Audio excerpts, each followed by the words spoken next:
So I have a couple Omega and Tudor watches in for individual review, and I thought it would be a good time to talk generally about both brands, what Tudor and Omega are doing well at, and what they're not doing so well at. So I'm going to ask a few questions during this ramble. This is a comparison of sorts, and I'd love for you to be vocal in the comment section throughout the video, especially if you disagree with me. Now, 3 of the watches in front of the camera are my own. They're from my collection. And then 4 of them are on loan for review. Exquisite Timepieces is the AD that sent in this Black Bay Silver, the Opaline GMT, the Planet Ocean 43, and the Bronze Gold CK. Now, Exquisite is a family-owned AD in Naples, Florida. They carry over 60 brands. I think they're a great AD who I've worked with for years. I've bought from many times. So if you're shopping any Omega, any Tudor, I recommend them, and I've linked their store below. Now let's start off by talking about Tudor.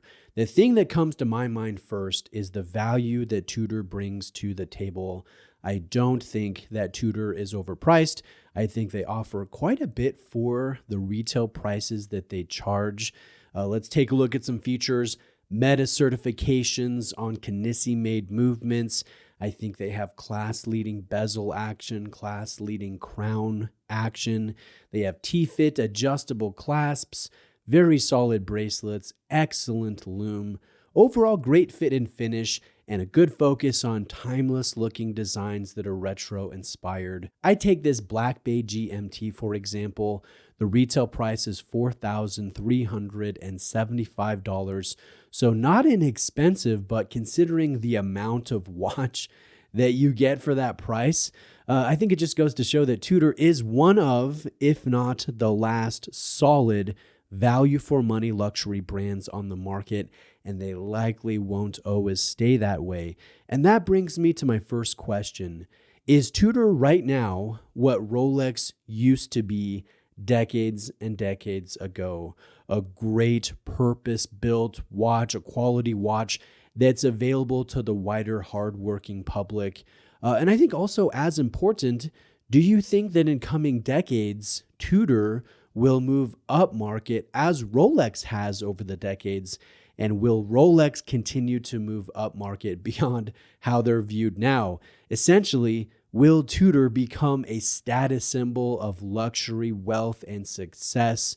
I don't think they're there right now, but I'm interested to hear what your take is. Now, most of Tudor's catalog is vintage inspired when it comes to the design. They're very tied with Rolex at the hip. But when Tudor does something contemporary, I think they really excel at that. So that's something that I'd like to see more of in the future. Now, I think Tudor is pretty avant-garde when it comes to the materials that they work with. They work a little bit in gold, a little bit in silver, in bronze, and ceramic. Obviously, titanium, like my left-hand drive. They work in stainless steel. They do some carbon composite. And maybe in the future, we see tantalum or tungsten or something else that is a little unexpected. Now, a couple other things that I want to bring up in regards to Tudor. Does Tudor focus on the Black Bay too much? Are they beating a dead horse? I think that's kind of a big criticism that they get from some watch collectors. But here's my answer. I don't think that they do.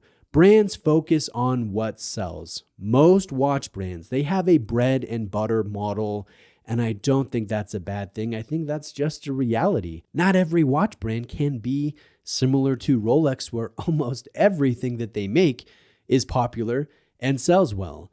The Black Bay name, admittedly, though, is a bit silly. And I heard this from an ex-employee that went to a training where they were told Black Bay is a mysterious bay where retro designs come to the forefront. It sounded ridiculous from what was relayed to me, but I will say that Black Bay it's an attractive name. It might be meaningless to me. I might not know exactly what it means, but it has alliteration and it flows off of the tongue in ways that say hydro conquest or super ocean or submariner just doesn't. So I think the name is good.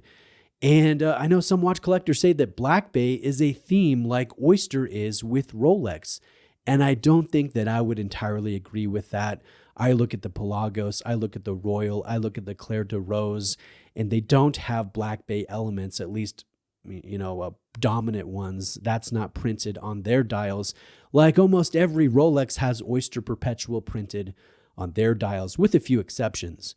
Now, that said, let's shift focus to Omega, talk about this watch brand, kind of compare it a little bit to Tudor. I think Omega is viewed as more of a premium brand, more of, I guess you would say, a brand with name cachet and name brand recognition. Most of their offerings start at $5,000 or more, so it's a more expensive brand, and they have a very big product catalog. Where Tudor is criticized as kind of being a one-trick pony, the opposite criticism may apply to Omega, that they have too many models, too many iterations, too many special or limited editions. You might like that, you might dislike that. I think Omega works more with the higher end, not just materials, but complications. And the Speedmaster Chrono Chime is a prime example of that. It's a Sedna Gold watch and movement, which essentially is an integrated chronograph minute repeater. It's insanely complicated. It's a $500,000 watch. It's pretty incredible what they've done. And they've created that not because they're going to sell a whole ton of them. It's more of a flex, saying, hey, look what we can do. We are one of the big boys. We are one of the players in the luxury market. And the ways that Omega forays into extreme luxury, very few brands do. So I want to give them credit for doing that and investing into that segment of their brand. Now, Omega also has a vast product catalog to draw from in ways that Tudor doesn't. I mentioned that Tudor mostly draws from Rolex, but Omega has historic model lines, multiple of them, that they rightly celebrate today. And I think the Speedmaster, it has to be the biggest one. You just can't beat the watch that went to the moon in the 1960s and the 1970s. Now, Omega, like Tudor, also uses unique materials. So outside of steel, they have gold, titanium, platinum, ceramic, bronze gold like this CK. And they've even placed tungsten on the Globemaster bezel. They have their own proprietary yellow and red gold alloys, and they've recently developed Omega steel. Not a lot of watch brands have their own proprietary steel alloy, and Omega steel might be the best in the industry.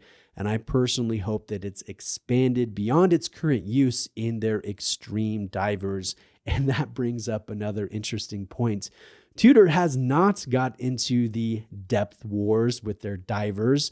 I think Omega and Rolex have seemingly gone back and forth with what is the deepest commercially available dive watch, in addition to sending their watches to the bottom of the Mariana Trench.